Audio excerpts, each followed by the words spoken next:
right, we're here on day 2 at the Texas Restaurant Association at the Gonzalez Convention Center in San Antonio with Matt McMahon. Matt, how would you say the show's going so far? Phenomenal. It's great to be here in Texas from the hot Arizona sun.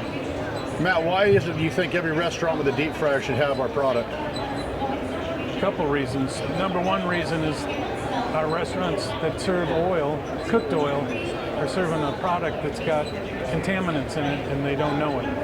Those contaminants happen when you don't filter. And a lot of people think they filter. They're filtering with inferior products. And more importantly, a lot of times they're using oils that are already degraded. Soy oil, for instance, has hexane in it. Hexane is used to produce petroleum. It's not told to you because they don't have to expose the consumer to that because it's in the process, and the FDA doesn't make them talk about that kind of stuff.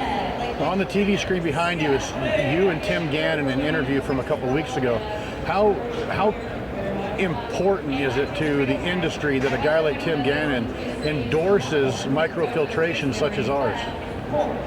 Yeah, Tim was pretty emphatic about quality, and having worked for him, one of the things that he always talked about was being disciplined, and quality had to be number one, and that's why he endorsed the Zeco, because he believes in what we're doing. Also the fact that the Zeco was actually created to overcome the work that it takes to take care of a bloom onion machine. Our fryers that are in Outback are dedicated to the bloom, and it's a pretty messy product to deal with. We were having to filter back in the day before Conrad created the Zeco. We were filtering every hour and a half, 2 hours. When Conrad got the Zeco to us and we started using it, we reduced it to 2 times a day. Labor is very, very important, even back then as it is today. Well, and not only is it the best filtration machine on the planet, it's also the safest. We can really reduce a lot of spills, burns, and slips and falls, can't we?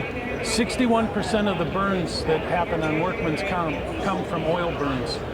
Mishandling oil, the fryers having issues, but a lot of times it's people having to carry hot oil out to a dumpster to go dump it.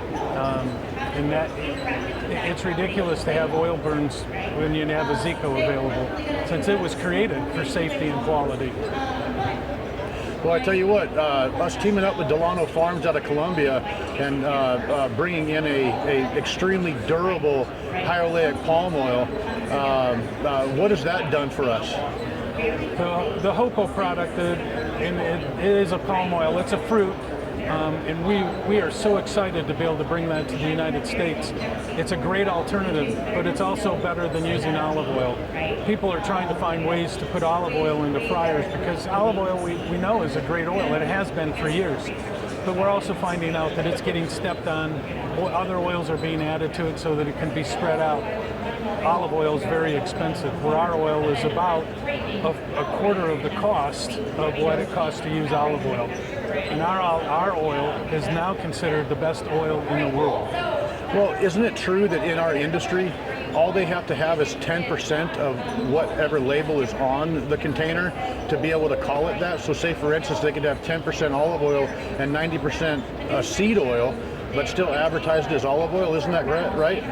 That is correct, and if the thing is, it doesn't have to be on the label. So the shoppers, the consumer that go to Walmart and Costco and the Kroger's around the world, it's not on the label. They don't tell you how much of each product is in there. You're stuck with what the label says, and it tells you the ingredients. It doesn't tell you if it's been stepped on or not. That's pretty sad. But okay, here is the Zeco, folks. Again, we are at the Texas Restaurant Association show, and hope to see you at our booth 1548.